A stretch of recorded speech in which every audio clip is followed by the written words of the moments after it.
Fala galera, boa noite. Estamos aqui mais um dia para gravar o Fluxo Podcast e hoje eu estou recebendo aqui o ex-deputado Alexandre Freitas, deputado pelo Novo, passou pelo Podemos e hoje é candidato pelo PL a vereador na capital do Rio de Janeiro. Estou aqui com o meu fiel amigo Henrique Ramos. É isso, galera. Boa noite. É um prazer, Alexandre Freitas, você participar com a gente. Obrigado pela presença, obrigado pela participação. E desde já desejo a você boa sorte no pleito que você hoje está concorrendo. E queria começar perguntando para você como está sendo o teu sentimento com relação a esse processo eleitoral, como está sendo o teu sentimento nas ruas, no período da campanha, como tem sido a reação do povo, está um pouco ainda... O pessoal que está vindo aqui está dizendo que ainda está um pouco fraco o movimento político, né? O pessoal está deixando para gastar energia mais para frente. Como é que está para você esse movimento? Bom, antes de mais nada, né? Obrigado aí, Anderson e Henrique, pelo convite. É um prazer estar aqui falando com os seus telespectadores. Cara, isso é o normal, né? Você vê a campanha, ela começa a engrenar a partir do último mês, quando está faltando um mês mais ou menos, mas bomba mesmo nas duas últimas e na última semana. É ali que o movimento cresce. Infelizmente, boa parte, se não a maioria do eleitor, ele acaba decidindo na última semana ou até mesmo no próprio dia, né? Tem estudo aí que diz que vira no dia. No né? dia, se catando aqueles papelzinhos do chão. Isso aí, que verdade. é péssimo. O famoso tapete. Exatamente. Então, tem muita gente que não é politizada, a galera que é mais militante, mais politizada, acaba escolhendo antes, mas sempre também com a possibilidade de reversão de voto, né? Volta e meia eu tô na rua ali no corpo a corpo, que eu gosto muito, né? E aí a pessoa, não, eu tenho vereador, mas se conhecer meu trabalho, de repente você muda de ideia. Eu falo sempre que as pessoas deviam encarar o político como um profissional liberal. O pedreiro, a manicure, o médico, o advogado, a melhor propaganda é o boca a boca. E se esse médico, se esse advogado, se esse pedreiro presta um mau serviço, você não deveria dizer que todo pedreiro não presta e que não vai terminar mais a obra. Então você procura um novo profissional e até conseguir acertar. O problema que eu vejo muito com o eleitor é quando ele idolatra o político. Se ele simplesmente apoiasse, e político bom tem que ser apoiado, aliás, como qualquer bom profissional tem que ser apoiado, mas quando você passa a idolatrar o político, ele acaba se frustrando. Fica algo um pouquinho mais sentimental, né? E cria uma expectativa que não vai existir. Exatamente, uma expectativa que não existe. Igual uma vez eu encontrei um rapaz que virou e falou, pô, Alexandre, adoro o teu trabalho, mas pô, não concordo 100% com tudo que você fala. Eu falei, irmão, tu dorme com quem? Ah, com a fulana. Eu falei, tu concorda 100% com a fulana? Falou, não. Eu falei, então, a gente nem dorme junto, cara. Então você não vai achando que você vai concordar 100% comigo. Quando você olha para o político, primeiro, você tem que cobrar aquilo que ele se comprometeu a fazer e cobrar integridade com as ideias que ele defende. Na verdade, o pessoal precisa entender que a política é um processo de construção simultâneo, tanto da população quanto do político. O político está ali para uma representação da população, né? E a própria população ainda não tem esse entendimento. E essa dificuldade que eu acredito que você tenha na rua durante a sua campanha, da falta de conscientização do povo no geral, né? Da população, ou da falta do comprometimento de dar importância para a política ou para o cenário político do mínimo de informação, dificulta, né, a comunicação, porque assim, a pessoa, você for falar de algo, você é um cara que teve já um mandato, né? Você for falar de algo que você fez, de repente na linguagem dela, porque ela não porque a pessoa não tem capacidade intelectual, mas porque ela não se interessou em nenhum momento por isso. Né? E aí quando chega o período eleitoral, ela deixa para decidir o voto no último dia porque não deu importância. E aí faz a escolha dos maus políticos e aqueles que estão compromissados com aquilo que ela tem necessidade acaba se esvaindo. Eu estava até falando com o Alexandre em off, eu te vi em Marechal, esse cara indo como se ele fosse o cabo eleitoral de algum político. Ele ia no carro, falava com a pessoa, pegava o panfleto dele, entregava, ia no outro carro, e eu até falei pro amigo, pô, o ex-deputado tá ali, o Alexandre Freitas, brigando, voto a voto, ele mesmo, tinha umas meninas te acompanhando. Você gosta, faz parte da tua tomada de campanha, esse apelo pessoal de estar ali com a galera? Cara, com certeza. Assim, eu acho que o político que não está no meio do povo está errado. Eu, por exemplo, passei um ano indo de metrô para a Alerj. Só fui pegar o carro blindado por questão de segurança, andava armado 24 horas por dia, enfim. Mas eu acho que o político tem que estar no meio do povo. Se você não tem casca grossa aí para aprender a engolir sapo, ouvir bobagem no meio da rua, cara, vá para outra profissão. A política não é o teu lugar. Eu costumo dizer que a política é a arte de deixar todo mundo puto, né? O deputado de direita não vai aprovar aquilo que ele queria, o da esquerda não vai aprovar aquilo que ele queria, os eleitores vão ficar putos pelo que foi aprovado, mas você aprende a compor. Então é preciso ter maturidade. Bolsonaro não está apoiando o Nunes porque quer, porque precisou compor em outros estados para... por conta de um projeto maior. Exatamente. Então, assim, o eleitor ele tem que ser um pouco mais maduro, né? Não pode ser tão infantil em achar que você vai aprovar tudo aquilo que você quer. Por exemplo, quando eu me comprometo, eu não vendo sonho. Eu chego e falo, cara, eu vou tentar fazer isso. Cobre não depende só de você. Exatamente. Quando você não tem a caneta, você precisa compor. Caso contrário, seria uma ditadura. Há quem diga que o melhor modelo de governo é o bom ditador. Pode garantir que você vai brigar por aquilo, não necessariamente que vai conseguir. Comprometimento de brigar pelo feito. Exatamente. A obrigação do político é essa. Obviamente que tem gente que prefere ficar lacrando na internet e não aprovar absolutamente nada. Jogar só pra galera, né? É uma escolha. Mas como eu entrei pra política por vocação, eu quero deixar um legado. Eu estou na política porque eu tenho interesse em deixar um legado. Eu tenho uma filha de 5 anos, eu quero ter o orgulho de daqui a alguns anos olhar para ela e falar, ó, o que papai fez. Mas, Alexandre, então, você é advogado, ainda é jovem, tá 43, fez aniversário agora em agosto. Como é que você se descobriu? Você falou, pô, eu estou na política por vocação. Você é advogado, estava com a vida resolvida. É o que tava mesmo. Tô perdendo dinheiro na Tava com a vida resolvida. Eu trabalhei com um político que ele sempre falava isso e era verdade. Ele tinha muita grana. E eu comecei a minha vida pública com ele. E ele começou a perder dinheiro depois que ele virou político. Ele não podia mais trabalhar. O salário da política era bem menor do que ele ganhava. Era isso que eu queria entrar nessa seara. Meu irmão, tu estava com a vida resolvida, advogado, cara jovem. Por que tu decidiu ser político? Cara, boa pergunta, né? Eu conheci o Novo em 2012, né? O Partido Novo em 2012. E na época minha mãe morreu de leucemia e eles faziam você mandava uma mensagem dizendo que queria apoiar, eles mandavam uma patata de... Processo seletivo, né? Não. Isso aí foi depois do partido criado. Mas você dizia, eu quero apoiar a ideia do Novo, quando ainda não era um partido político. Aí eles mandavam uma pataca de ficha de apoiamento, aí você ia lá no teu condomínio, na tua academia, enfim, no seu círculo social, buscar o apoiamento para levar para o TSE para validação, né, das assinaturas. Tanto é que o Novo precisou de mais de 1 milhão de assinaturas e, em tese, seria apenas 500... Apenas, entre aspas, né? Muita coisa. 500 mil assinaturas espalhadas, ou seja, 1% do eleitorado espalhados aí por determinados estados. E eles mandavam isso para tua casa. Quando a minha mãe morreu, eu e os meus irmãos, a gente vendeu o apartamento, foi cada um para um lado, e isso acabou indo pro lixo. E aí eu fiquei com um peso na consciência. Eu falei, derrubaram árvore por causa desse troço, e eu não fiz absolutamente nada. E aí eu entrei em contato com o Roberto Mota, na época, que também acabou saindo do partido, assim como eu, e vi que eram pessoas realmente engajadas e com o norte correto, que queriam de fato fazer a diferença. Não queriam apenas entrar na política para benefício próprio, que queriam realmente mudar alguma coisa. E eu posso dizer, eu tenho grandes amigos hoje no Novo, de pessoas que eu conheci anos atrás. Hoje o Novo melhorou 100%.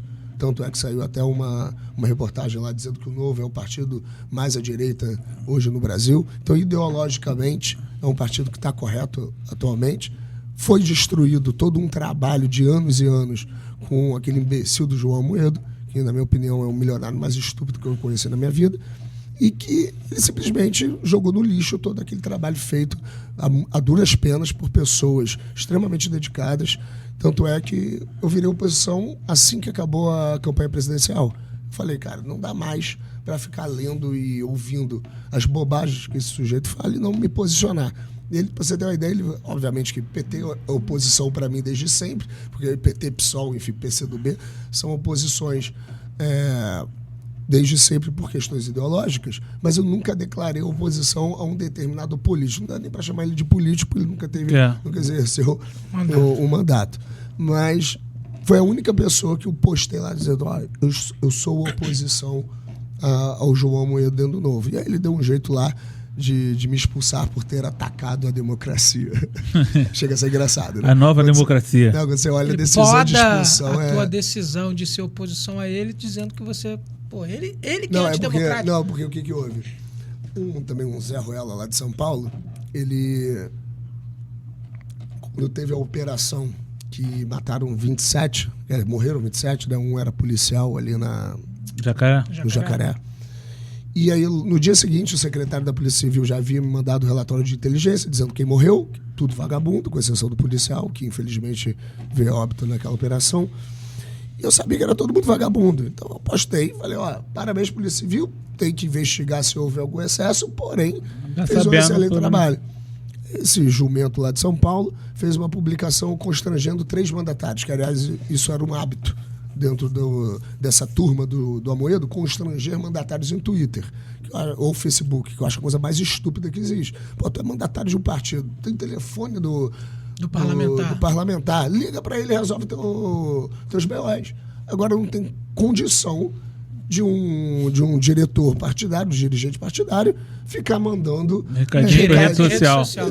Não era indireta, não era direta. Era direta, assim, um amadorismo, uma sei lá. Falta de compromisso até com o partido. Exatamente. Né? Então, assim, aquilo foi me deixando irritado. Eu não tenho sangue de barata e não era nem comigo, né? Eu já estava batendo nesse comportamento com colegas de parlamento que eu falava, cara, é um absurdo isso. Se o dirigente está questionando a legitimidade de um ato parlamentar, que então utilize os instrumentos estatutários para puni-lo, para cobrar a sua responsabilidade aí para a rede social, igual um moleque de 15 anos, ficar mandando recadinho. E aí ele mandou isso, né, fez uma crítica a mim, a ex-deputada Júlia Luci e ao deputado Bartô, ex-deputado Bartô lá de Minas, né, Júlia Luci do Distrito Federal.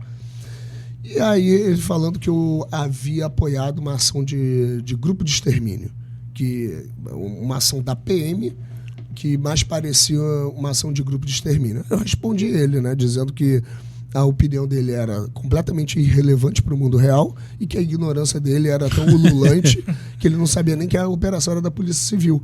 E que eu iria continuar defendendo os agentes de segurança do Estado, que são pessoas abnegadas, dedicadas, óbvio que tem lá suas maçãs podres, como qualquer outra profissão, mas que o que tudo indicava, eles haviam agido de forma correta. Tanto é que só 2 foram processados, um foi inocentado, não me lembro qual foi o resultado do outro, mas, salvo engano, também foi absolvido de qualquer excesso. E aí foi aonde eu exagerei, de repente eu perdi a compostura. No calor do debate. Chamei ele de Felipe Neto do Novo, pela opinião imbecil que ele emitia. Aí eu peguei pesado, né? Chamar alguém de Felipe Neto é meio complicado. É um xingamento. Xingamento pesado. Apesar de tu tocou nessa questão da pauta, de uma pauta ligada à segurança, né?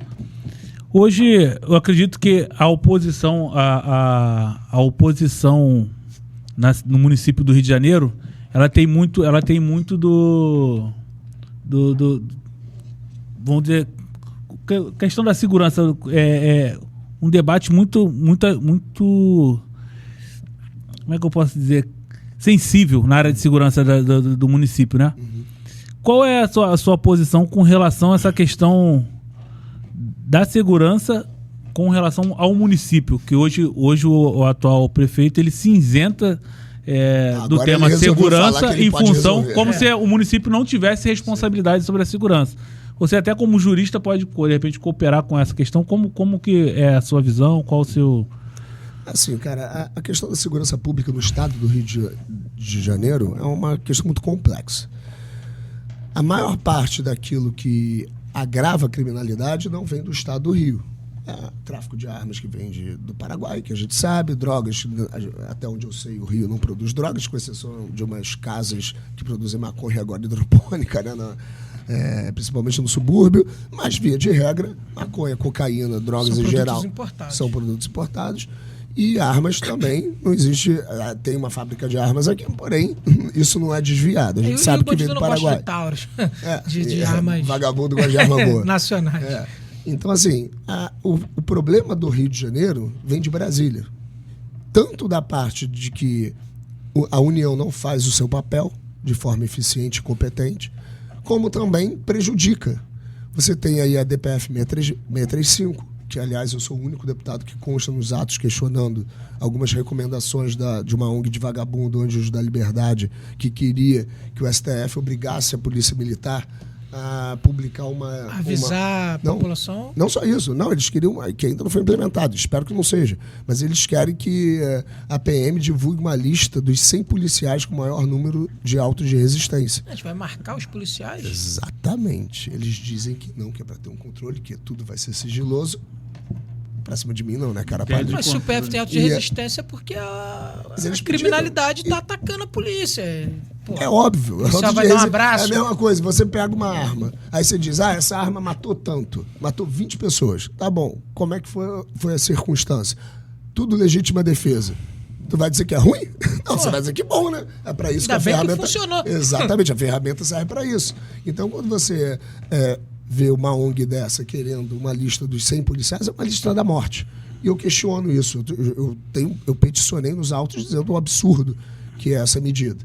Então, assim, aí você tem a sexta turma do STJ, a quinta turma também, que tem decisões péssimas de criminosos comprovados que acabaram sendo soltos por alguma procedibilidade. Tem ali. o André do Rap, que é um caso emblemático. Surreal. Um assim. dos maiores traficantes da América Latina foi solto e teve Tem os o bens CNJ. entregues. Exatamente, você tem o CNJ. Aí você pega a desproporcionalidade da coisa, né? Você pega aí hoje uma velhinha lá que passou batom numa estátua lá no Supremo. 17 anos, 18 anos.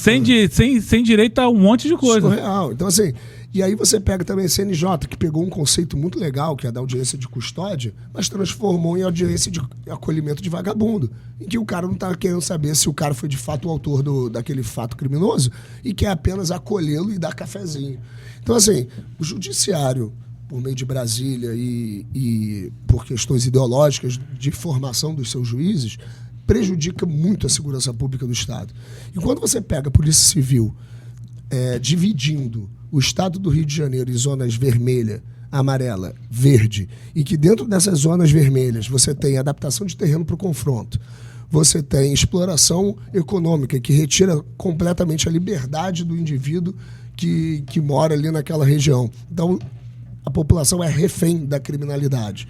E eu, inclusive, apresentei um pedido de CPI do crime organizado justamente para investigar as áreas do Rio de Janeiro em que existe essa exploração econômica de bens e serviços, justamente para dizer, cara, aqui não existe Estado.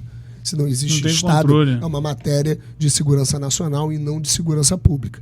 Então, eu sempre falei com o Cláudio isso, o governador. Eu falei, governador, essa pica não é nossa. Você tem que mandar para Brasília. Você tem que chamar a responsabilidade. Você não vai conseguir resolver isso. Devolver para o judiciário o problema que eles estão criando. Exato. Pelo menos para Brasília. Pode ser até que não resolva, mas pelo menos para mostrar para eles que não tem nenhum imbecil aqui. Essa fala é importante porque os marginais eles começaram explorando gás, água, cesta básica e TV a cabo. Em algumas comunidades no Rio hoje eles exploram a água e a luz, a água potável, gelo, carvão, a luz, mas agora eles investiram no ramo de construção. Aplicativo. Não só o tráfico como a milícia. Não, você tem regiões de milícia aqui no Rio, uma região de milícia aqui no Rio, que a milícia explora um aplicativo. E se tu for da Uber, você não pode ir lá. Não pode entrar, Aí você teve esse episódio da ilha. Na Vila Kennedy também, tem o Uber VK, um aplicativo próprio da comunidade. E aí você teve esse episódio na Ilha do Governador, que aterrorizou 20 trabalhadores da Uber, que foram sequestrados, roubados, e estava sendo cobrado taxa para que eles pudessem trabalhar na região. Então, assim, você tem uma área de exclusão que não é matéria de segurança pública. E você tem que jogar isso para Brasília. Fora isso, você tem um prefeito omisso que há 12 anos diz que a responsabilidade não é dele, que é culpa do Estado, uma mentira, porque a segurança pública é uma obrigação de todos os entes federados. Sim, e que você tem coisa para fazer. Desde do advento da Lei 13.000, não sei quanto, lá da Guarda Municipal, ficou claro que a Guarda é um órgão de segurança pública. O prefeito do Rio de Janeiro, Eduardo Paes, é que não quer transformá-lo. E nós temos grandes exemplos de guardas que deram certo. No Brasil, todas, a Guarda Civil Metropolitana em São Paulo, todas. Em Curitiba, em alguns outros estados. Exatamente. E você coloca a guarda primeiro para fazer segurança de escolas, praças, combater roubos e furtos. Essa áreas comerciais. A gente tira a PM desse serviço. Que são áreas que não são conflagradas de do alto índice de violência, né? Você pega o exatamente. comércio, você vai reprimir os Nós pequenos... temos quase 8 mil guardas. Não dá nem pra pequenos chamar de ilícitos. pequeno, porque isso impacta muito a vida das pessoas. Mas você deixa Mas você inibe, a né? criminalidade de alta complexidade, que você tem um confronto com armas de grosso calibre, para PM, que tem uma expertise um pouco maior. Ninguém defende, primeiro, armar a guarda do dia para noite e que seja para todo A gente mundo. pode fazer no modelo americano, né? A polícia municipal fica ali na ostensividade, naquele modelo de polícia de guardinha de trânsito, aquele Sim. polícia que caminha pela rua, que fica olhando o assalto, o furto, e a polícia, de fato, para um confronto, uma polícia mais preparada. Exatamente.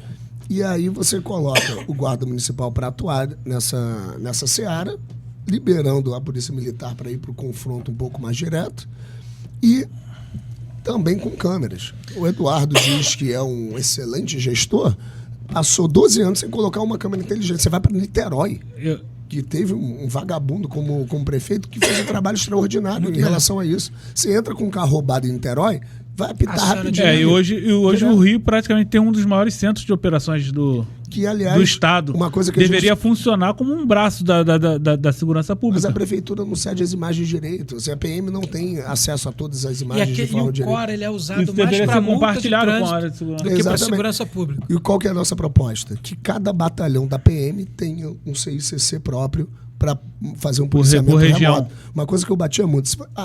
Detalhe, se vocês passarem agora por uma blitz, você vai ver que existe uma plaquinha dizendo para o motorista abaixar o farol, tal, isso aqui. Isso foi ideia minha pro comandante Henrique, na época. Eu falava, comandante, eu morei nos Estados Unidos. Você, quando tem uma blitz, um cone aqui, o outro aqui, para o motorista ser obrigado a fazer zigue-zague, para retirar a exposição ao perigo do policial que está lá, porque não sabe quem está vindo. E aí você tem um carro com isso, filme e tudo mais, você não consegue saber quem está vindo. Já aconteceu várias vezes, eu com a minha viatura, eu chegava, o cara me parava do meu lado, se eu sou um vagabundo, eu largo o tiro daqui mesmo e mato o policial. E acontece. E assim, um exemplo ridículo que aumenta absurdamente a segurança do policial. Hoje foi implementado, atualmente está sendo implementado. Então, eu tenho essa satisfação, né? E tudo articulação política, falando, comandante, não dá para isso acontecer mais. E aí, enfim, a gente precisa também cobrar esse monitoramento inteligente. A polícia militar, o principal norte dela de cobrança de métrica, né, para saber se ela está de fato trabalhando bem, é tempo de resposta. Então, com tecnologia, você consegue fazer um monitoramento remoto e direcionar um tempo de resposta, ter uma redução de tempo de resposta infinitamente menor, porque você vai basear as viaturas em pontos estratégicos, você não vai ter uma viatura rodando. Integração e tecnologia. A chance de um policial pegar uma situação de flagrante ali em tempo imediato é quase zero. Hoje é quase zero. Mas isso em qualquer lugar do mundo, não é só aqui no Rio, não. Você contar com a sorte que um PM, um policial... vai esbarrar com um fato criminoso... E normalmente quando esbarra numa condição desfavorável, porque o policial não pode sair atirando, por exemplo, pode atacar a vítima, pode ter uma pessoa atrás. É onde acontece... É uma questão hipotética, assim, muito rara de acontecer. Você, em termos de política de segurança pública, você não pode esperar que o policial vai presenciar o fato criminoso ali naquele momento. Não, e a gente tem um número de polícia, por exemplo, o 14º Batalhão hoje tem 400 policiais. A gente colocar não tem um policial 50 por dia na rua, exatamente, nessa área que ele atua. Mas com monitoramento remoto, com inteligência artificial que analise padrão de comportamento, você consegue ter uma efetividade muito maior. Um policial que está no centro de comando e controle, avaliando uma imagem, tem uma capacidade de policiamento real. E com a tecnologia hoje ela alarma situações. Exatamente. Ela alarma situações suspeitas. Com a tecnologia ela dá essa capacidade de leitura de placas. Exatamente. Você pega, por exemplo, Tijuca. De furto. Tijuca. Teve um roubo de carro. Deram lá carro como roubado. Deram a placa como roubada. Beleza. O que você faz? Não tem como o 6º Batalhão fechar as vias da Tijuca. É muita via. Diferente da Barra da Tijuca, que com 6 viaturas tu fecha tudo. Diferente da Ilha do Governador, que com 2 viaturas você fecha tudo. Não tem como. Então você só consegue resolver rapidamente um roubo de carro com inteligência a partir das imagens. A partir de uma análise de inteligência artificial, de programação, que fale, o carro passou por aqui. você vai aumentar absurdamente a tempo de resolução resposta, com certeza. desse tipo de crime.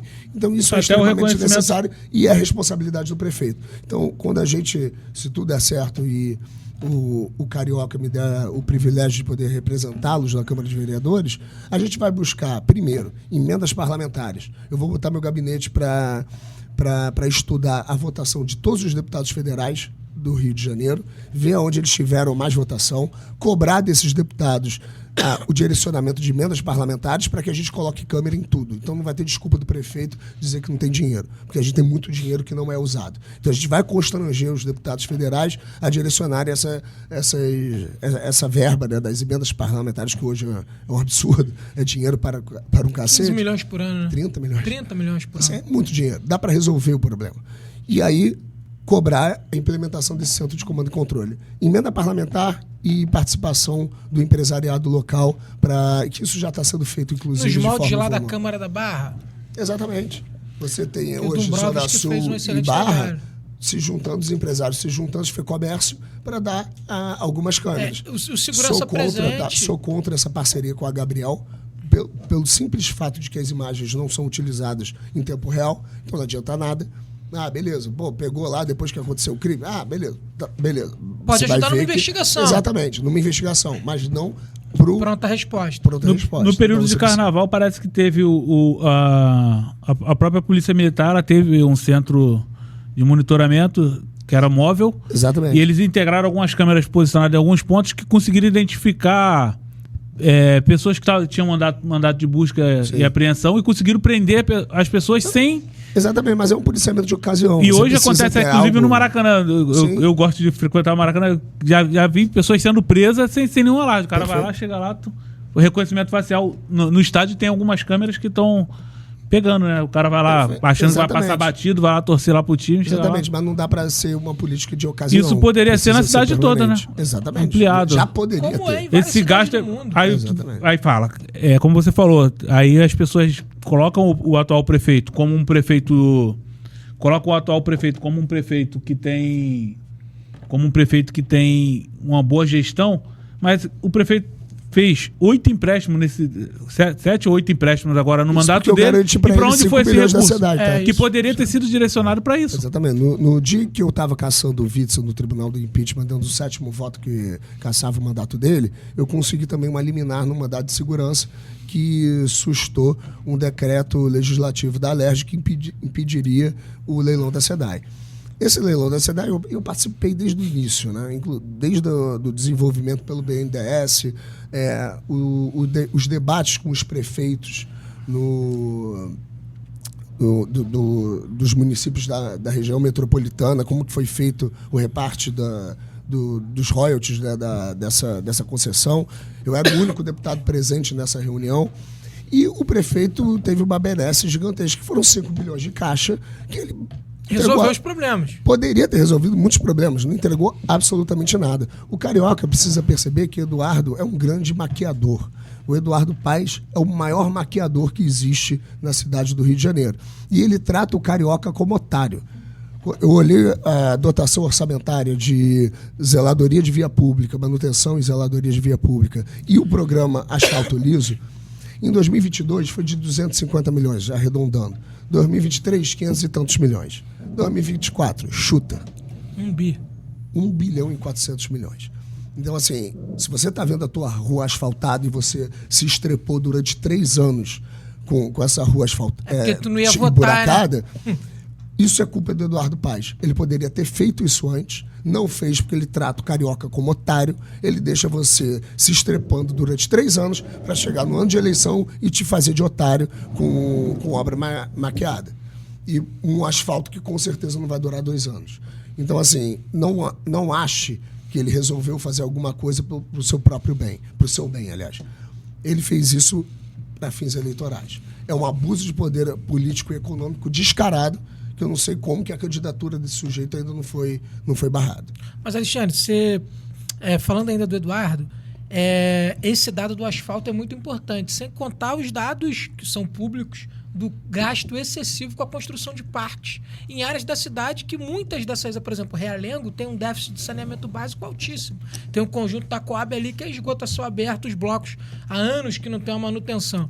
Você acha que o Eduardo continua fazendo a política do pão e circo porque a população carioca ainda não entendeu como votar? Por que eu estou te perguntando isso? O Bolsonaro não perde no Rio. Mas quando chega na eleição municipal, a direita não consegue se organizar. O que você, com a tua experiência, entende que o carioca faz de errado para o Eduardo Paes continuar ganhando? Então, assim, eu acho que o presidente está fazendo um bom trabalho, ele e os filhos dele, de conseguir nacionalizar o debate municipal, que historicamente não ocorre. Eu acho que a última eleição municipal foi muito triste para a direita, muito ruim para a direita, porque um eleitor um pouco mais velho, que já viveu, que tem aquele ditado, né? Quem não foi de esquerda até os 30 anos não tem coração. Não, até os 20 anos não tem coração. Quem é de esquerda após os 30 não tem cérebro. Então, é uma construção, né? Porque você é muito solidário, você acha que o mundo é um mar de rosas, jovem, que dá para fazer rebeldia. tudo. Nunca pagou um boleto, acha que dá para fazer tudo. Meu pai me falava isso. Exato. Tu é de esquerda porque tu não paga nada. Quando tiver com 25 anos, tiver contas, e aí, realmente. Quando você vê como que o mundo funciona e que as coisas... Não existe fome porque falta dinheiro. Existe fome porque a política, normalmente, ela é corrompida, ela é ineficiente. Aquela história de taxar... Aliás, outro dia eu vi o Alexandre de Moraes dizendo que a gente deveria utilizar o imposto das grandes fortunas para acabar com o déficit de moradia. Falei, meu sujeito, o que você está falando, meu amigo? Cara, tu é juiz, cara, tu não é político. Quer dizer, tu é político, porque é um político sem voto. Juiz, um político sem voto. Não, assim, existe uma definição, né, no direito administrativo que agente político é todo servidor público que possui parcela significativa do poder de Estado. Então, eu, como deputado, legislo e fiscalizo, o executivo executa a política orçamentária definida pelo legislativo e o juiz interpreta e aplica a lei. Só que hoje você tem juiz fazendo lei e agora você tem juiz querendo ditar política pública. Isso é um absurdo dentro de um pacto republicano. O judiciário está dessa forma porque a política ficou muito rebaixada, sem moral. Acovardada, né? Acovardada. Em função justamente e em parcela da culpa da população pela falta de consciência. Porque assim, você reelege pessoas que estão ali com processos linkados ao judiciário. Sim. E aí esses caras que foram eleitos, eles não querem se indispor com o judiciário nessas questões que hoje o judiciário está cooptando para si. E aí o cara, não, deixa, hoje está chegando numa condição insustentável. A gente tem hoje um pacto federativo, um pacto republicano muito ruim. A começar pelas eleições. O mesmo órgão que executa é o órgão que fiscaliza. Isso não existe. Em lugar nenhum do mundo. Exatamente. Não existe fiscalização pelo próprio ente que aplica, que executa o negócio. Eu vou me autofiscalizar? É a mesma coisa você... É motivado aqui. Por que eu me autofiscalizo? Exatamente. Pô. Então, assim, não faz o menor sentido em termos de estrutura, de instituição. Perde totalmente a isonomia. Não cabe. Não tem Exatamente. Não tem o menor cabimento isso. E aí você pega também a relação do Senado com o STF, por conta do foro privilegiado, você tem os ministros do STF julgando os senadores e os senadores julgando os ministros. Se achar que não vai ter conluio, você é um alienado. Os ministros com processo dos que tem que avaliar ele, a levar a processo de judiciamento, e eles com vice-versa. Aí você com vê poder para poder tirar os ministros. Aí você vê aquelas cenas esdrúxulas de o presidente conversando com os 11 ministros, com o presidente do Senado, com o presidente da Câmara. Não, agora o mais triste para quem vem do ramo do direito, aí você vai lá, aprende lá no começo lá, direito administrativo, teoria geral do Estado e tal. Aí você pega hoje ali o ministro, vou me reunir com os presidentes das câmaras. Que o ministro... Faz lobby para projeto de lei. Tem que se reunir. Vou visitar os ministro, isso não é função. Ele não tem que coisar nada, é papel. Papel lá dentro e acabou a relação dele. E aí é engraçado, né? Porque vai visitar a Câmara agora, reunir, chamar os parlamentares para vir até ele. Sim. E os parlamentares têm que fazer. Ele tá fazendo lobby. Dando ordem. Ó, tem prazo para fazer isso. E é engraçado que o ministro do STF, ele quer ser agente político na melhor acepção da palavra, ou seja, aquele agente que de fato influencia e determina políticas públicas, sem o ônus do voto e agora sem o ônus da liberdade de expressão. Aquela célebre frase lá do Alexandre de Moraes, quando estava julgando, salvo engano, um dos processos do Bolsonaro, dizendo, não quer ser ofendido, não desce pro play, não entra pro jogo público. Então, assim, se você é servidor público, se você é agente público, se você é agente político e optou por essa carreira, você tem que ter noção que você não tem direito a essa privacidade que você acha que deveria ter. Você não tem direito a não se ofender. Eu acho que ninguém tem direito a não se ofender. Qualquer crime relacionado à opinião, palavras e seja lá o que for, no meu entendimento, e aí é o meu conceito, né, desse sistema, né, da liberdade de expressão, eu sou de direita, eu entendo que a liberdade de expressão é um princípio mais sagrado dentro de uma democracia, que o único país que tem isso hoje é os Estados Unidos, todo o resto não tem. Então, não existe direito de não se ofender. Se você vai punir alguém por palavras, ainda que seja verdade ou mentira, tá? Mas se for mentira, você tem que comprovar um dano. Não existe... tem que ter a vítima direta. E as pessoas não entendem. Falam, não, mas o cara me chamou de filho da puta. Me senti muito ofendido, ofendeu a honra da minha mãe, não sei o quê. Aí, beleza, você cria lá o crime de injúria ou de difamação. Aí, qual que é o resultado disso? Gilmar Mendes recebendo R$300 mil de indenização por conta de um livro escrito por um jornalista falando coisas que muito provavelmente aconteceram. Então você tem que entender que todo instrumento criado pelo Estado para cercear a liberdade de expressão, ele vai ser usado como instrumento de manutenção do poder. Funcionou assim desde sempre. Vai inibir o teu opositor. E a pessoa fica pensando no cara que está chamando ele de filho da puta, enquanto tem lá o magistrado que já tem vitaliciedade, já tem todas as garantias do Estado para não sofrer qualquer prejuízo por conta da exposição dele no cargo. Exatamente.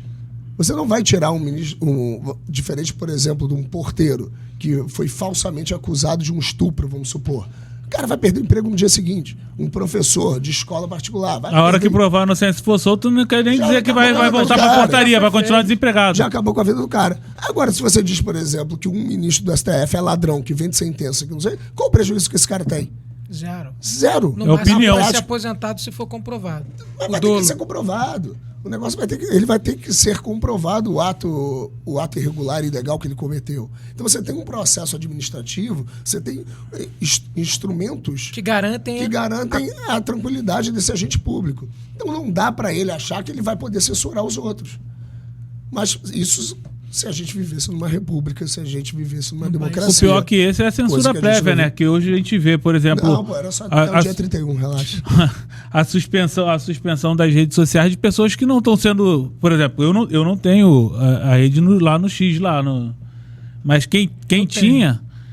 O cara foi... Hoje você não pode usar. E o que você fez? Nada. Você, por causa que alguém poderia fazer... Porque o Xandão ficou bolado. Aí, tipo assim, foi lá... Hoje mas era justamente isso que eu queria falar. Eu acho que sempre houve no nosso país essa parceria entre os poderes. E conluio, na verdade. Nem parceria, conluio. Essa palavra a harmonia entre os poderes é conluio. Sempre houve esse conluio. Sim. Por exemplo, o pai do ex-presidente Fernando Collor de Mello atirou num senador dentro do Senado Federal. O Gilmar errou.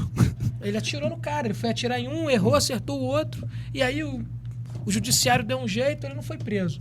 Então sempre existiu esse conluio. Só que com o advento das redes sociais, essa coisa ficou um pouco mais escancarada. E eu acho que o Alexandre de Moraes ele tem mais medo das redes sociais do que do Senado Federal. É porque mostra o outro lado que a população não vê. Por isso essa gana... Ele sabe que um terço do Senado está respondendo. Outro terço provavelmente tem interesse econômico em processos lá dentro. Então, assim, sobra um terço para ficar brigando contra os abusos. Então, ele está super tranquilo. E ele sabe bem o poder que as redes têm hoje, né? Grande parte dos parlamentares de direita ou candidatos de direita, inclusive no processo eleitoral agora, tem força nas redes sociais, consegue se comunicar e levar ali a sua proposta, suas ideias, apresentar seus projetos para que possa cooptar ali um capital eleitoral bacana. Você pega aquele discurso do Nicolas lá em São Paulo, um moleque se mostrando ser muito mais homem do que a imensa maioria do Congresso. Cresceu muito. Um garoto. Maduro. Mostrando que é sujeito homem. Muito bem preparado. Muito bem preparado. Você vê, ele tá se utilizando de situações para intervir no processo eleitoral. A partir do momento... O X já foi uma intervenção direta no processo eleitoral. Você pega durante um processo de campanha eleitoral, ele vai lá, alegando a briga lá com o Elon Musk, que tem lá suas razões, mas deveria fazer um processo administrativo para poder conduzir a decisão que ele tomou, mas não fez, excluiu. Quem ele prejudicou? Quem tinha força nas redes sociais do X. Quem é? Maioria de direita. Tem muita gente que me pergunta na rua se eu acho que as eleições foram fraudadas. Eu não tenho a menor dúvida que foram.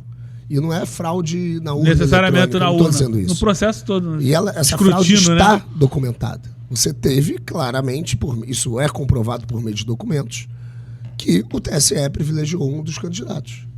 O Lula, no caso. Ele atuou diretamente para censurar propagandas que falavam a verdade sobre o argumento da fake news, que é um conceito jurídico inexistente no Brasil, no direito brasileiro. Utilizou esses argumentos para privilegiar uma das candidaturas. Então, assim, a fraude está posta. E fraude se dá... E outra coisa, uma eleição, você não tem a pretensão de que vai ser completamente isenta de fraude. O sistema tem que garantir que a fraude não seja capaz de alterar o resultado. E numa polarização, é muito difícil você conseguir isso. Porque você bota, por exemplo, uma estrutura para fazer compra de votos no Nordeste, ou então em áreas de risco em que o crime ele obriga as pessoas a votarem, isso é fraude. Onde o próprio TRE não tem... fraude nas eleições, ninguém tem dúvida. Onde o próprio TRE não tem braço fiscalizado. No Rio das Pedras vai ser difícil aparecer um voto teu. Exatamente. É fraude. Como você vai fiscalizar? Porque o Rio das Pedras vota de direita. Como você vai fiscalizar uma escola dentro da Maré? Não, claro. TRE não tem braço fiscalizatório ali. A fraude existe, sempre existiu. Compra de voto é fraude eleitoral. Agora, teve fraude nas urnas? Não sei. E o TSE não me ajuda a saber.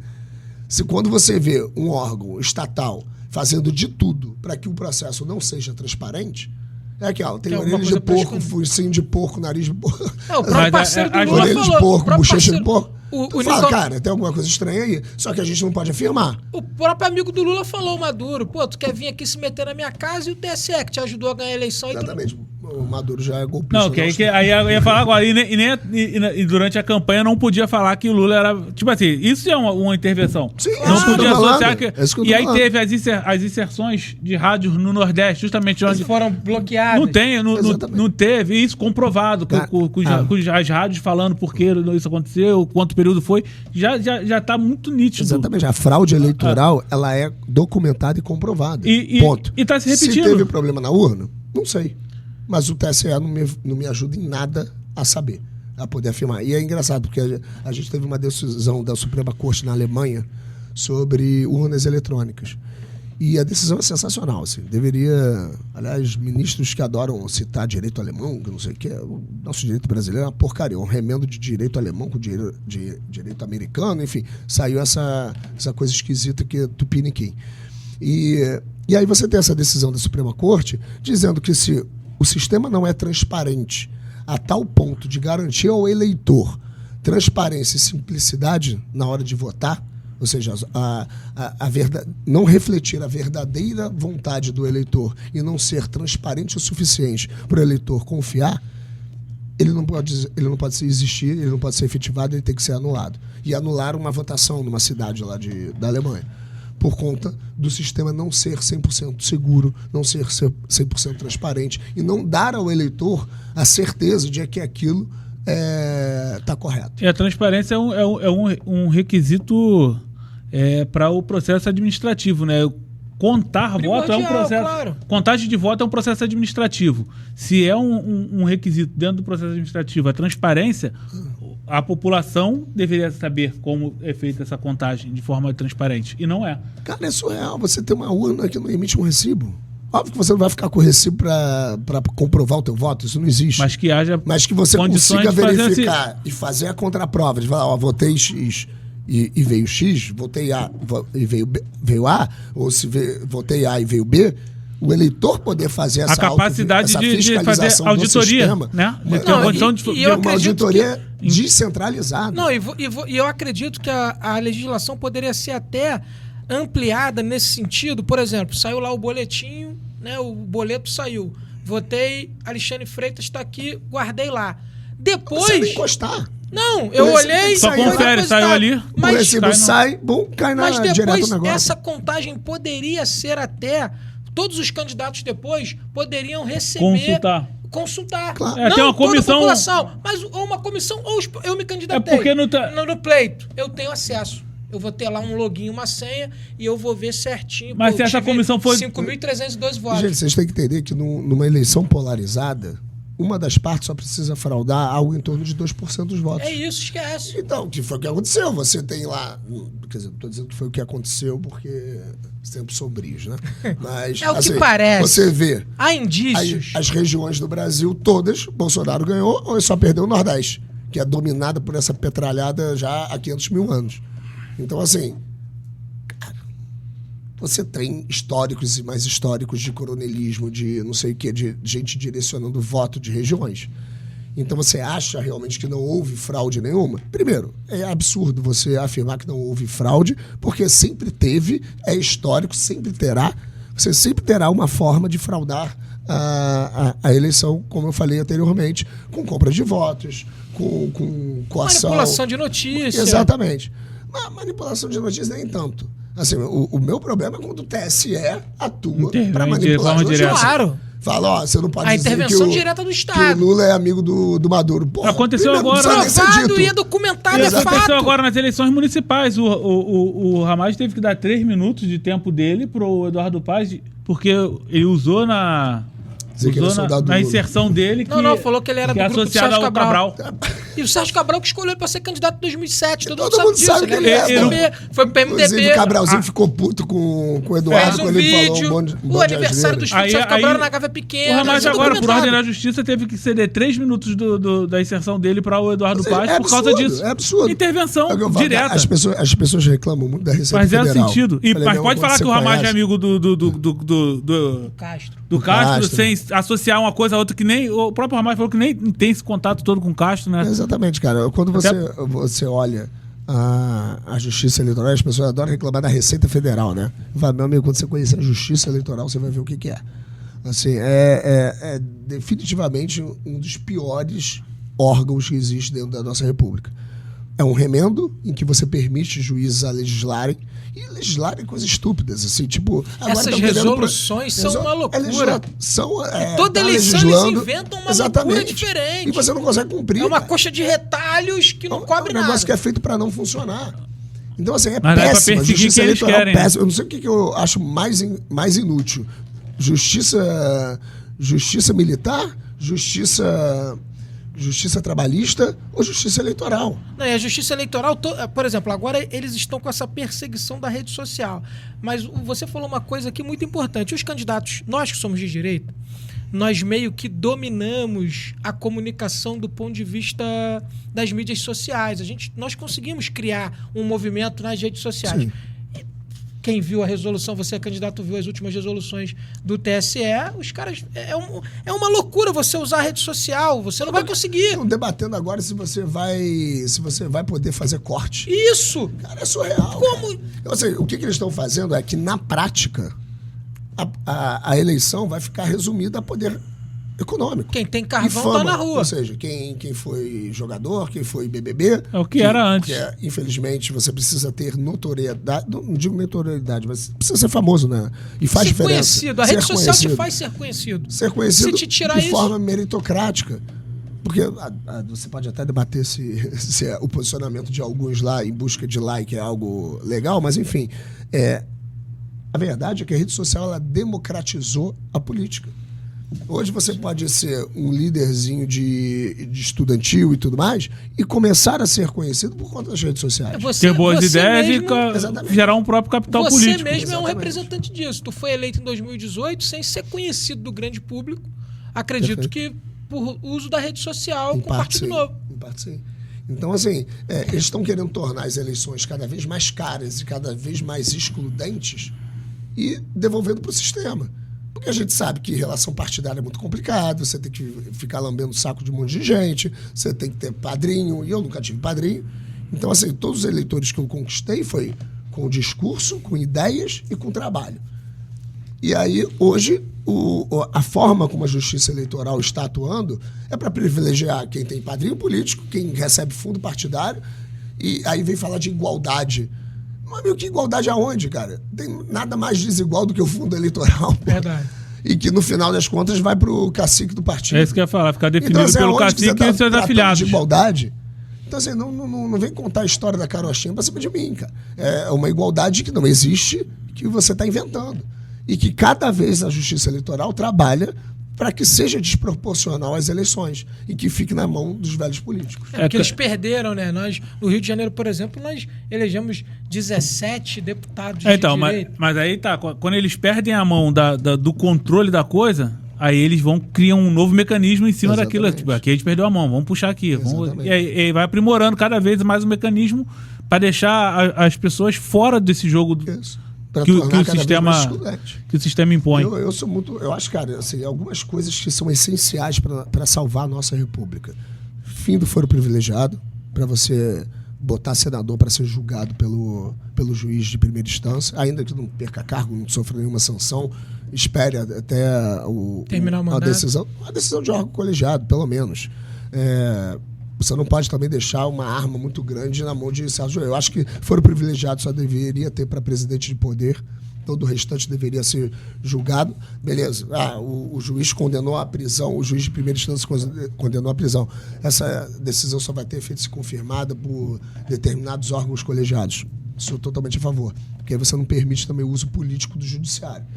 Mas você tem que acabar com o foro privilegiado. Enquanto você não acabar, não vai ter autonomia entre as instituições.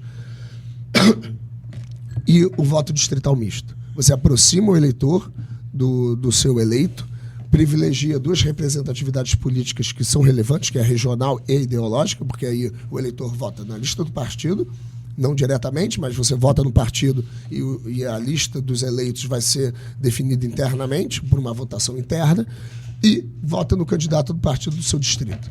É assim que a gente vai resolver a política do nosso país. Tu acha que o voto distrital misto tem a ver com a política brasileira? Tem, claro que tem. Tem a ver com qualquer política de país continental. Você não tem como ter... É que na Colômbia é assim, né? Na Colômbia eles usam um modelo de voto meio que distrital misto. Uhum. Tu vota... Assim que o Pablo Escobar, inclusive, conseguiu Sim. ser deputado. Ele estava Sim. escondido na lista. Sim. E aí ele entrou. Mas aí é aquela história, você privilegia o partido. O problema é que no Brasil a gente não tem essa cultura de privilegiar o partido. Nós ainda não aprendemos. E por quê? Porque o modelo é excludente. Eu pergunto, quantos partidos no Brasil deveriam ter? 1 bilhão. O que me interessa é se ele vai ser capaz de representar as ideias do povo. O problema é que a gente sabe Nisso que o eu partido concordo político... contigo. Eu acho que nós deveríamos... Eu acho que, inclusive, O problema é até dinheiro público. que você poderia ser candidato sem ter partido. Com certeza. Eu mas acho que tudo. isso é muito importante. É o mínimo de uma democracia. Você permitir que uma pessoa fale, Eu não me quero ser identifico eleito. com nenhum deles, mas eu quero me candidatar. Exatamente. Só que você tem um modelo excludente, que você obriga uma burocracia absurda, que quando você vai levar a ficha de apoio... Impossível hoje. Quase impossível. Pô, a gente penou para formar Não, o... depois do criar o novo mudaram a lei. O novo era até uma porcentagem com poucos estados. Isso. Agora, quem já foi filiado, a assinatura não vale. Exatamente. É quase É impossível. complicado É demais. absurdo. Assim. Então, é um modelo excludente para privilegiar quem já está no poder. Então, a gente deveria mudar isso para ontem. Para você ter uma república, de E fato. nós temos partidos políticos que viraram feudos familiares, né? Que o pai sai, o filho vira Com certeza. presidente, os partidos vão... Exatamente. Vamos voltar aqui para a gente ir pro caminho de encerramento. Com relação às pautas municipais. Hoje você, com certeza com a experiência que teve como deputado, acho que tem muito a contribuir para o município. Dentro da sua visão hoje, enquanto candidato, mas possivelmente como vereador, qual pauta você entende hoje ser a mais importante para um município do Rio? Em termos de política pública, tudo é importante, mas nem tudo é urgente. Quando você não consegue falar de esporte e cultura se você não tem saúde e educação. E você não consegue falar de saúde e educação se você não tem segurança pública. Pouco importa se você vai ter atendimento médico ou se você vai estar inscrito num colégio, se você tem medo de sair de casa e tomar um tiro na cabeça. Do que importa a saúde se você está morto. Do que importa a educação se você está morto. Ou se você vive com medo. Então, tudo é importante, mas nem tudo é prioritário. Você precisa antes resolver a segurança pública. E é a minha área de expertise. Eu fui membro da Comissão de Segurança Pública da Alerj, fui membro da Comissão de Tributação da Alerj. Então, as minhas pautas para a cidade do Rio de Janeiro são, primeiro, Guarda Municipal Armada para combater roubos e furtos, delitos e desafogar PM. Instalação de centros de comando e controle nos batalhões da Polícia Militar e cobrando sempre o tempo de resposta. Cada batalhão. Cada batalhão. Combater, lutar, né, primeiro, uma vez eleito, a gente conseguir a Comissão de Educação e partir para cima de militante travestido de professor. É inaceitável a sexualização precoce que a gente tem nas escolas. Esse cavalo taradão que teve aqui no Rio, absurdo. E a alienação ideológica dentro das escolas. Militantes que se aproveitam de uma audiência cativa, que o aluno não pode sair da sala de aula e que ele é obrigado a ficar escutando um imbecil fazendo militância política ao invés da aula de matemática. E os conselhos municipais também foram tomados por militantes. E a gente vai criar um arcabouço legal para punir esses vagabundos. A gente vai partir para cima com força. A galera recebe dinheiro público para vender o que eles acreditam. A gente vai combater também máfias de flanelinha que existem na cidade. Vamos correr atrás disso. Não dá para. Durante meu mandato, eu prendi 2. Para você ter uma ideia. Durante meu mandato, eu prendi um estuprador, 2 assaltantes e 2 flanelinhas. É importante você falar isso com relação à educação, né? Que a gente vê hoje alguns professores que se utilizam do instrumento do processo educacional das crianças para impor pautas que não estão previstas dentro do arcabouço ali. Professor não tem liberdade de expressão. É isso aí. Liberdade de cátedra não quer dizer que ele possa falar o que ele quer dentro da sala de aula. Ele tem a liberdade para lecionar matéria que ele é pago para dar. Isso, inclusive, está até nas escolas particulares. Isso não é só na pública, nas particulares também. Porque o professor que às vezes vai dar aula ali, vem da PUC, vem da UFRJ, vem com a cabeça dele ali. E aí ele usa aquele momento ali da aula para atacar a cabeça das crianças, seja no público ou seja E a gente vai partir para cima disso. Aí você pega, bota a câmera num policial, mas não pode botar a câmera, por exemplo, numa sala de aula. O que acontece na sala de aula que não pode botar uma câmera? Eu tenho uma lei que permite, né? Já era permitido, mas a gente deixou bem claro que agente público não pode constranger o cidadão em filmar. Seja policial, seja professor, seja médico, seja lá o que for. É direito do cidadão filmar o que quer que seja. Porque o cara ali, ele não é o João, o Maurício. Ele é o Estado. Ele é o Estado. Ele, no exercício da sua função, ele tem que ser fiscalizado. Aprenda a gostar de câmera. Porque você não tem direito à sua imagem quando você está vestindo um uniforme. Então deixa de ser funcionário público. Abre uma empresa que ninguém vai te filmar. Exatamente. Quando você está no exercício da sua atividade pública, você pode sim ser filmado. Aprenda a lidar com isso e aprenda a dar satisfação do seu trabalho para o cidadão, que é quem paga teu salário. Eu não posso... Imagina se eu chegar agora e falar, meu amigo, não pode me filmar, não. É patético. Pô. Uma das tuas particularidades... Só para complementar, como membro da vice-presidente da Comissão de Tributação, formado em Direito, a gente luta, e também por ser de direita, né? Eu acho que o Estado tem que cobrar o mínimo possível de imposto. Então a gente vai brigar pela aprovação de uma faixa de uma isenção para IPTU, para bem de família. Não dá para você ter na Constituição o direito à habitação e o único tributo que o Estado, e eu digo o Estado com E maiúsculo, no caso o município, pode sequestrar teu bem por conta de falta de pagamento é o IPTU. Então você diz que é direito à habitação, mas se você não conseguir pagar o imposto extorsivo, que hoje no Rio de Janeiro é praticado, você vai perder seu único bem, vai para o meio da rua e aí vai ficar dependente do Minha Casa Minha Vida. Isso é um absurdo, é um contrassenso que não faz o menor sentido. A cidade do Rio tem grandes áreas de exclusão. Aqui, essa região aqui da zona norte do Rio, ali, Ricardo de Albuquerque, Anchieta, Pavuna, onde o tráfico tem se expandido cada vez mais e os serviços públicos da prefeitura não chegam, há lixo na rua, ruas esburacadas, cidadãos perdendo imóveis porque não pagaram o IPTU. Exatamente. E uma outra proposta nossa, além da isenção para bem de família, e aí a gente tem também uma faixa de isenção de imóveis até R$50 mil, e tem uma penca de vereador explorando kitnet na Zona Oeste e Zona Norte, com imóvel com valor venal de até 50 mil, e o cara não paga um centavo de IPTU. E aí debater dentro da Câmara de Vereadores um índice de redução do IPTU para áreas violentas e com zeladoria precária, com prestação de serviço precário por parte da prefeitura. Isso é óbvio que vai ser algo a ser debatido. A questão da criminalidade é mais fácil, porque você tem os dados do ISP, então você consegue, de forma bem objetiva, aplicar o índice de redução, que já existe, tá? O IPTU, para quem não sabe, sofre índice de redução ao longo do tempo, inclinação do terreno e tudo mais. Então, a gente debater dentro da Câmara de Vereadores um índice de redução do IPTU para a zeladoria precária. O cidadão sabendo que tem um colegiado lá de vereadores da Comissão de Habitação, por exemplo, brigando por isso, vão te munir de informação, de foto, vídeo. Esse é o mais importante, né? Essa participação, essa troca. Ela faz uma construção política. Uma coisa é a ideia, outra coisa é a aplicação prática dela. Como que a gente vai avaliar, quem vai fazer esse trabalho de avaliação das vias públicas, enfim, definir os critérios de degradação, enfim. Isso é algo a ser debatido dentro da Câmara de Vereadores, é um debate muito mais profundo. Mas o da criminalidade é mole. Você pega lá o índice do ISP, não houve queda dos índices de criminalidade ao longo do tempo, reduz a porcaria do IPTU. Acabou. E como eu falei, não é aceitável dar ao Estado o poder de sequestrar teu único bem. Isso é inaceitável. Porque conflita, é inconstitucional, de fato, né? Exatamente, conflita com o princípio da Constituição. Então, a gente vai brigar muito por isso, são as pautas principais. E, obviamente, que eu tenho a fiscalização na minha essência.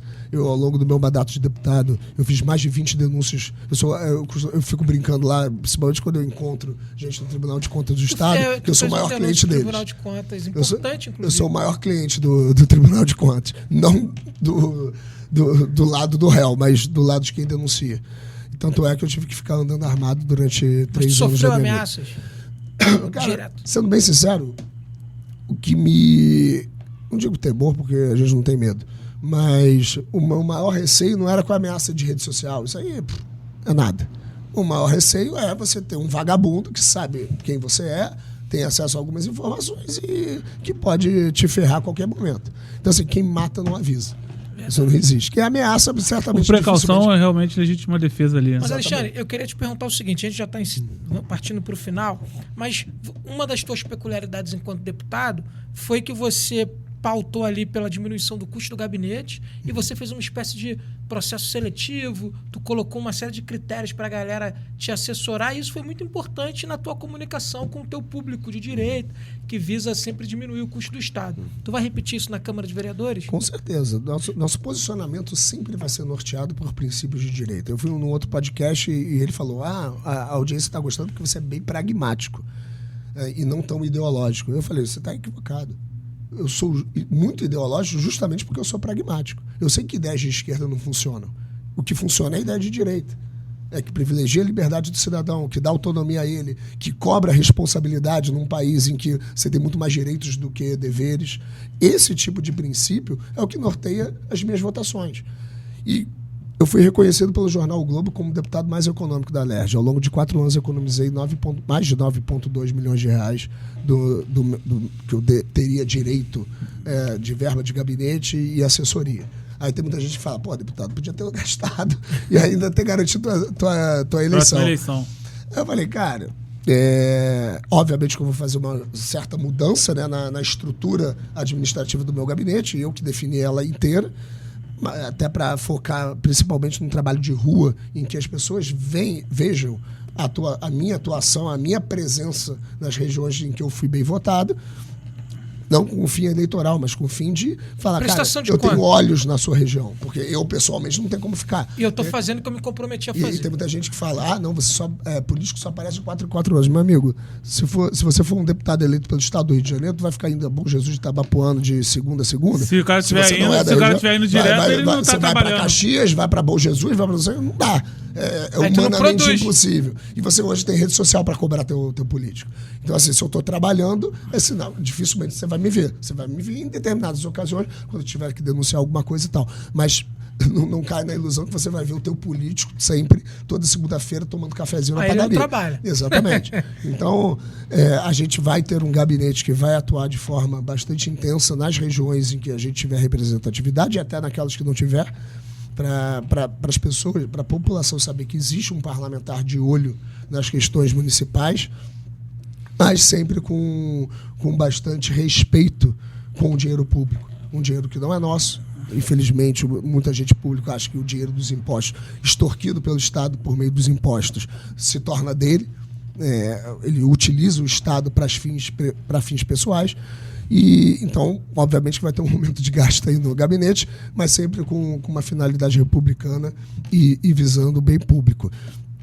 Mas a gente foi reconhecido como mais econômico. E o processo seletivo, 80% praticamente do meu gabinete veio por meio de processo seletivo. E eu costumo brincar, né, que o meu gabinete era o mais diverso. Tinha branco, preto, pardo, deficiente, gay, lésbica. Eu fiz teu processo seletivo. Fez? Aí, ó, que legal. Como eu te falei. A única que eu não tive foi uma trans. E eu não tive uma trans porque o salário era muito baixo para ela. Ela falou, pô, deputado, não, você tá pagando muito pouco. Eu tenho meus imóveis ali, que eu ganho meu aluguelzinho, não vale a pena eu sair de casa por isso.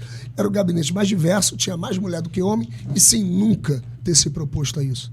Foi consequência. As pessoas eram habilitadas, eram competentes, tinham a formação para aquela vaga. E ainda tinha o índice PNC, né, que é o índice pau no cu. Para trabalhar comigo não pode ser pau no cu, não. Eu odeio gente chata. Então, assim, era o gabinete mais divertido, um dos mais competentes, porque a gente precisa ser humilde, que entregou muita coisa para o estado do Rio de Janeiro, e agora a gente quer entregar na cidade do Rio de Janeiro, e eu tenho certeza que foi o que eu falei, né? Eu entrei para a política por questão de propósito. Eu quero olhar para trás e falar para minha filha, olha o legado que teu pai deixou. Eu já fiz isso, porque eu participei dos 2 eventos mais importantes do estado do Rio de Janeiro, que foi a cassação do Witzel, e do primeiro governador da história do Brasil, e da concessão da SEDAI, que hoje você vai da Praia do Flamengo, tem peixinho lá, por quê? Porque a SEDAI foi leiloada. Porque você fez a concessão da distribuição. Por mim, privatizava tudo, mas infelizmente ainda não foi possível. Então eu deixei um legado relevante e isso ninguém tira de mim. Eu tenho uma matéria do Correio do Amanhã chamada Sincronicidade, uma notinha legal pra caramba do Magnavita. E eu vou mandar emoldurar e dar de presente para minha filha quando perguntar o que o pai dela fez. Então é isso que a gente deixa na terra. E é por isso que eu trabalho na política. Eu vi que é o melhor lugar para você impactar tanto no macro como no micro. Da mesma forma que às vezes eu salvo a vida de uma menina, e isso já aconteceu, de botar uma lupa no caso dela. E quando eu entrei na política, no início do mandato, eu ficava meio assim, né? Pô, chegou uma demanda de saúde, eu vou furar fila. E aí você aprende que o CISREG não é uma fila, é um bolo. Se não tiver alguém que bote uma lupa num determinado caso, aí sim o profissional de saúde olhar, não, pô, isso aqui é urgente, isso aqui não é. Já é um processo fiscalizatório. A parada não anda. Então, a gente já impactou vidas nesse micro de falar, cara, aqui, Secretaria de Saúde, tem esse caso aqui, tá precisando, é urgente, não é, enfim. E a gente salvou a vida eu já salvei a vida de uma menina assim, fui me agradecer e tudo mais, então isso dá muito orgulho. E também você atua no macro, que é impactar a maior quantidade possível de pessoas por meio de lei e a atuação parlamentar de fiscalização. Então, a gente entrou para isso, eu espero um dia poder representar os cariocas aí. Meu irmão, a gente tá terminando, te dá essa liberdade de você falar agora direto com o teu eleitor, vender teu peixe, falar teu número. O tempo é teu. Pedir seu voto. Acho que, inclusive, já falei tudo, né? Falei, eu entrei na política por vocação, a gente quer, de fato, sair do mandato entregando algo melhor. Eu acho que, como deputado, eu consegui entregar isso. Agora eu quero, como vereador, também fazer isso. Eu estou na política por vocação e para querer de fato transformar alguma coisa. Eu tenho uma filha de 5 anos, eu não quero que ela tá tirando passaporte internacional, né, passaporte italiano, mas eu quero que ela seja criada no Brasil, mas eu quero que ela seja criada num Brasil melhor. Esse Brasil que não é satisfatório. A gente precisa transformar. E se ele está assim, é por conta da política.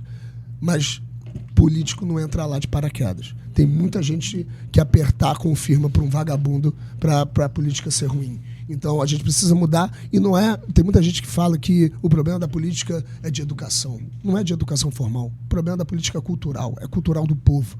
A gente precisa mudar a cultura do povo. Tanto é que o pior voto está nas universidades. Então a gente quer entrar para conseguir reduzir IPTU, melhorar a segurança pública e combater essa sacanagem que acontece dentro das salas de aula. A gente não vai permitir alienação e corrupção dos nossos menores, das nossas crianças, e que toda uma geração seja perdida por causa de uma militância vagabunda que explora essa audiência cativa das nossas crianças. É isso. Tem um número aí. 22007. É muito fácil de lembrar. É Bolsonaro, Capitão e James Bond. Pô. Então, pessoal, hoje nós recebemos aqui, num papo descontraído, o Alexandre é um cara bem pra frente, gente boa, ideológico, pragmático, e se lançou nesse desafio de ser candidato a vereador. Nós abrimos aqui essa oportunidade. Quero agradecer você que ficou até o final. Não se esqueça, segue o fluxo, não é isso, meu irmão? Exatamente. Obrigado, Alexandre, pela oportunidade. E você, eleitor de direita, tá aí um bom candidato, Alexandre Freitas, 22007. Até gravei já. Isso aí, não tem. É isso, segue o fluxo. Ó, Até só o lembrando, tá? É Alexandre Freitas, não é Frota nem Freixo, por favor. Passou perto. É isso, gente. Segue o fluxo, vambora. Segue o fluxo, pessoal. Abraço.